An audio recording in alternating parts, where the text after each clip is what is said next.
বাংলাদেশের ফুটবল প্রেমীদের জন্য আসছে এক বিশাল ম্যাচ, বাংলাদেশ বনাম সিঙ্গাপুর। এই ম্যাচ নিয়ে শুরু হয়ে গেছে উত্তেজনা, কিন্তু সবচেয়ে বড় চমক হলো টিকিটের দাম আর বাফুফের নতুন চুক্তি।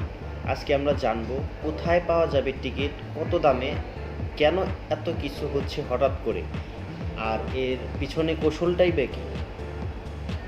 টিকিট সম্পর্কিত কিছু তথ্য। ম্যাচের তারিখ হচ্ছে 10ই জুন 2025, ভেন্যু জাতীয় স্টেডিয়াম।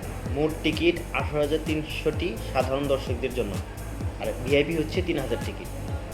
টিকিটের মূল্য: সাধারণ গ্যালারি 300 টাকা, ভিআইপি গ্যালারি 500 টাকা। টিকিট কোথা থেকে পাবেন? অনলাইনে বিক্রির লিঙ্ক আমি ভিডিও ডিসক্রিপশনে দিয়ে দেবো। টিকিফাই এই ওয়েবসাইট থেকে আপনারা টিকিট সংগ্রহ করতে পারবেন।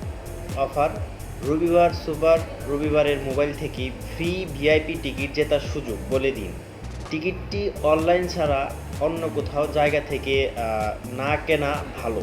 বাফুফে এবার জাপানি কোম্পানি মোল্টেনের সাথে চুক্তি করেছে, প্রতি বছর পাচ্ছে 2,000 বল একদম ফ্রি। আর এই সুযোগে রবি দিচ্ছে সুপার রবিবার অফার, যেখানে আপনি ম্যাচের টিকিট জিতে নিতে পারেন কয়েকটি ক্লিকে। এই উদ্যোগ কি সত্যি দেশের ফুটবল উন্নয়নের জন্য, নাকি শুধু ইভেন্ট মার্কেটিং? কমেন্টে বলুন, আপনি কি এটাকে ভালো উদ্যোগ মনে করেন? আর ফুটবলের সব আপডেট পেতে এখনই ফলো করুন গণভয়েস। বাফুফে মোল্টেনের চুক্তি: বাফুফে এখন থেকে মোল্টেন কর্পোরেশনের বল ব্যবহার করবে। প্রতি বছর 2,000 বল ফ্রি পাবে বাফুফে, আরও 2,000 বল ছাড়কৃত মূল্যে কিনবে। এই চুক্তি চলবে 3 বছর। এতে বছরে প্রায় 1.5 কোটি টাকার মূল্য সাশ্রয় হবে বাফুফে।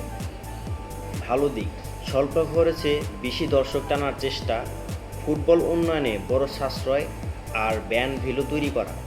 সম্ভাব্য সমস্যা: টিকিট কালোবাজারি, ভিআইপি আসনগুলো বিতরণের পক্ষপাত।